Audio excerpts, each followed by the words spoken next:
Hello everyone, welcome to our SNCC study channel. তো দেখো, এই সেশনটাই আজকে আমরা আলোচনা করব যে কি হয়তো তোমরা থাম্বনেলে দেখে ইতিমধ্যে বুঝতে পেরেই গেছো, এএনএম অ্যান্ড জিএনএম।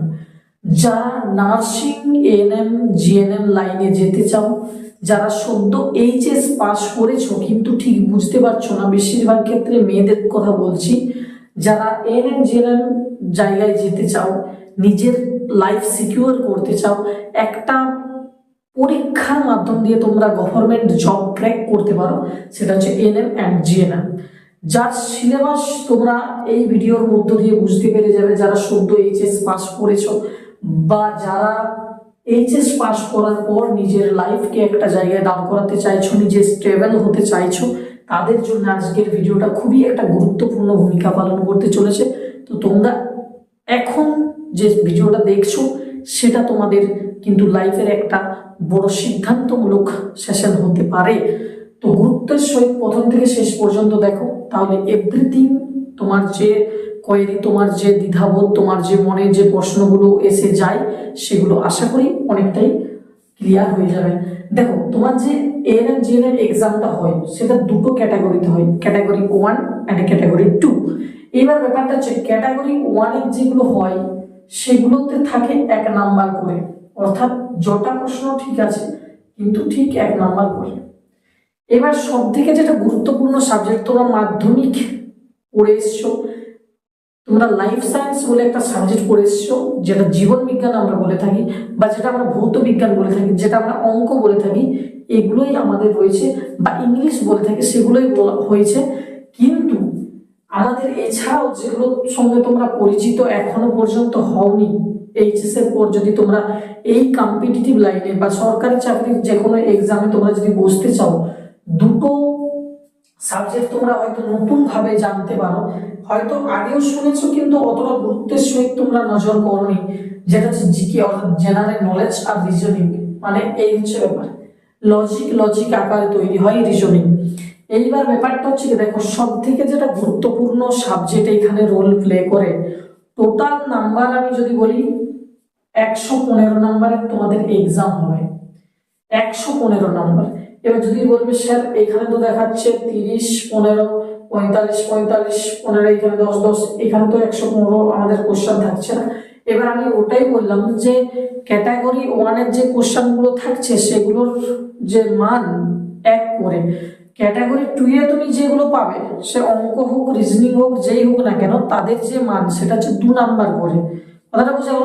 তার মানে এইখানের যে লাইফ সায়েন্স দেখতে পাচ্ছ অর্থাৎ জীবন বিজ্ঞান, 30 নাম্বার থাকবে ক্যাটাগরি 1, আর ওই লাইফ সায়েন্সেরই ক্যাটাগরি 2 তে থাকবে হচ্ছে 10 নাম্বার, আর ক্যাটাগরি 1 এ 30 নাম্বার। তার মানে ক্যাটাগরি 1 এ আমি বললাম 1 নাম্বার করে এক একটা প্রশ্নের দাম, তাহলে 30টা কোশ্চেন 30 নাম্বার হচ্ছে জীবন বিজ্ঞান থেকে ক্যাটাগরি 1।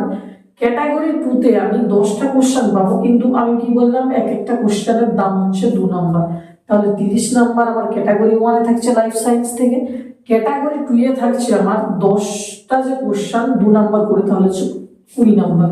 তাহলে 30 আর 20 করে আমার টোটাল যে বহন করছে আমার লাইফ সায়েন্স সাবজেক্টটা 50 নম্বর থাকছে। কথাটা বুঝতে পারছো? 115 নাম্বারের মধ্যে লাইফ সায়েন্স ক্যারি করছে, বহন করছে 50 নাম্বার, প্রায় হাফ নাম্বার তার কাছেই আছে, তার পকেটেই আছে, তার ভাগ মানে তিনিই রেখেছে।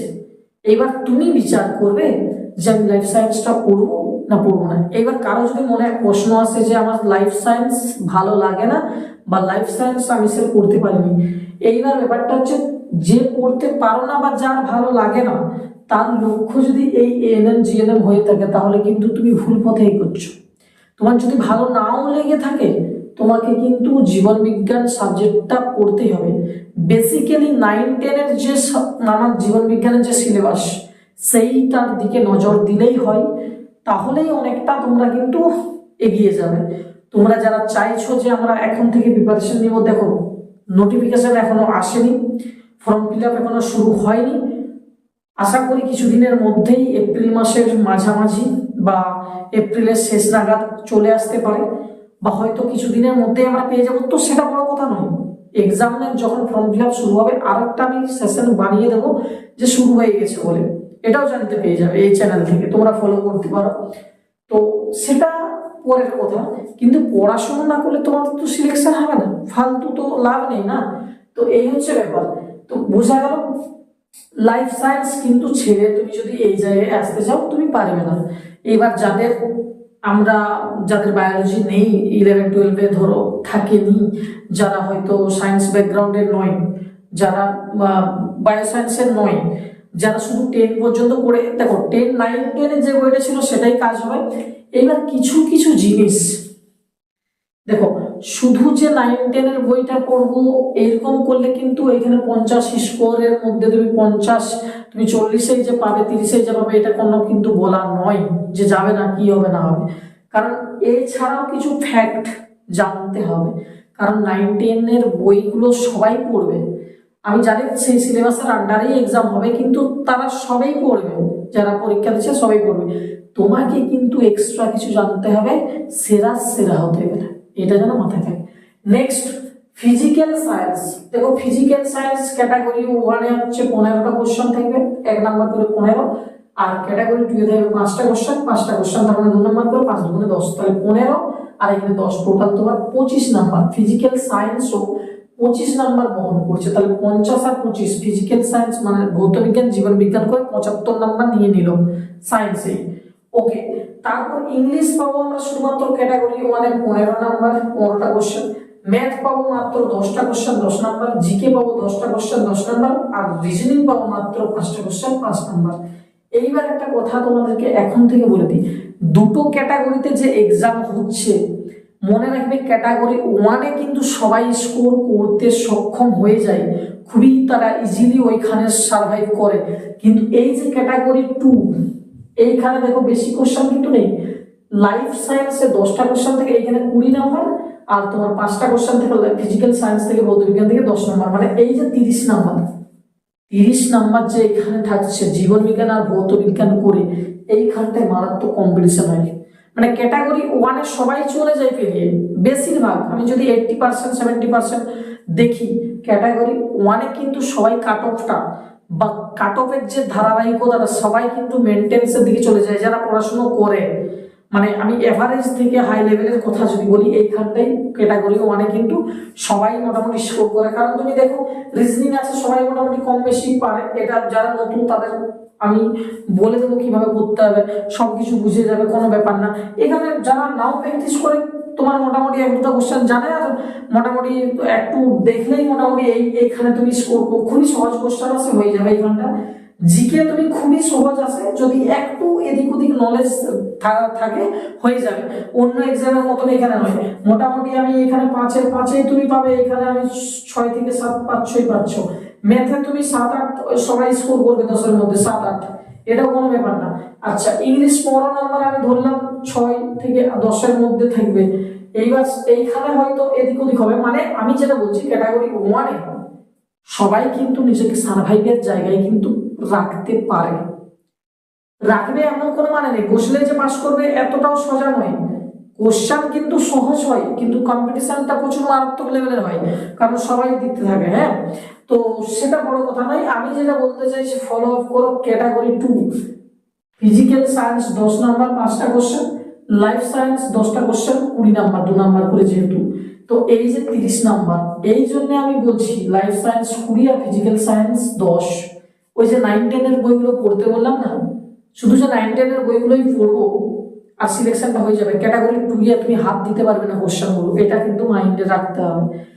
কারণ ক্যাটাগরি 2 তোমাকে যদি কোয়ালিফাই করতে হয়, তাহলে কিন্তু এই এভারেজ আর মডারেট যে কথাটা আছে, এই স্টুডেন্টস গুলো থেকে কিন্তু তোমাকে কিন্তু আপার লেভেলে কম্পিটিশনটা করতেই হবে, সেরা সেরা হতে হবে।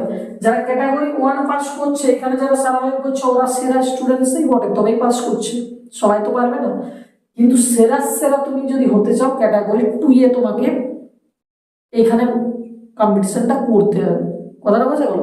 আর ক্যাটাগরি 2টা যদি করতে হয়, তাহলে কিন্তু 9-10 যে বইগুলো আছে সেগুলো ছাড়াও তোমাকে এক্সট্রা ফ্যাক্ট তোমার মাথায় তোমার কাছে আনতে হবেই হবে, বা কোন টিচারের আন্ডার তোমাকে কিন্তু যে গাইডেন্স সেটা কিন্তু নিতেই হবে, কারণ নিজস্ব বোধ তুমি যদি কাজে লাগাও, আজকাল দিনের যে সমস্ত এক্সাম গুলো সে এএনএম থেকে শুরু করে কম্পিটিশনের আন্ডারে, কম্পিটিটিভ আন্ডারে যে সমস্ত এক্সাম আছে সে এএনএম থেকে সহজ এক্সাম এএনএম থেকেও শুরু করে তুমি যদি রেলওয়ে, এসএসসি, পুলিশ, সেখানে যেখানে যাও না কেন তুমি কোনো জায়গায় তুমি সার্ভাইভ করতে পারবে না। এখনকার যে তুমি একটা বই কিনবে, বইয়ের রুল বুঝবে, কি করে পড়বো বুঝবে, তুমি পড়তে বোঝা সিলেবাস বুঝতে বুঝতেই তোমার সময় কোথাও যাবে 1 বছর 1.5 বছর।